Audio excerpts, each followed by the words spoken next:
This handwritten autobiography of Patricia Joyce Hurst, my nanny or grandma, who was born on the 16th of February 1918, is now being read by me, Dawn, her granddaughter. This, Patricia Joyce Hurst, is my nan, and this is my granddad, Philip.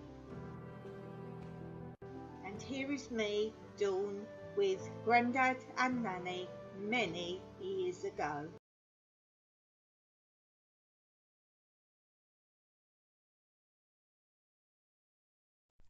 I know this has to be written down, but it's going to break my heart to put it on paper. It's about Bobby, our dog. The children loved him dearly, and we all thought of him as one of the family. How could I have done this to him?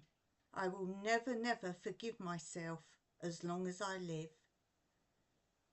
I was expecting my third baby, and Anthony had been beaten up at school by some boys, and our landlady next door kept on and on about the dog. And this particular day she had a right old row with me. I put Bobby's lead on and took him to be put to sleep. The vet said, "What a lovely dog." Was I sure? I said yes, but I should have said no. Even when he looked up at me, I turned away. Coming home, it suddenly hit me what I'd done, and it was unforgivable. Now I had to tell the children a lie, and I said he was in hospital, and they waited and waited for him to come home. Phil's mum and dad went mad. They had a right old row with the landlady. I was told later I was having twins, so I went and got a twin pram. But all I had was one little boy, and I had a very bad time, and we were both under the hospital for a whole year. When he was born, he looked just like Phil, and we called him Stuart Michael. The hospital called him their little film star.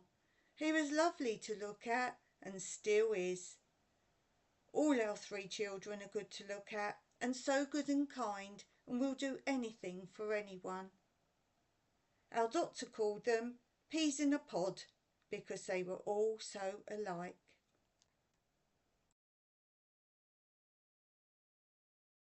We moved from our house in Wimbledon when Stuart was 9 months old, Anthony 6 years old, and Valerie 11 years old. We had a small house in Malden. I loved it, but Valerie hated it. She had to leave the school she loved and all her friends. She said it would never be home to her. Valerie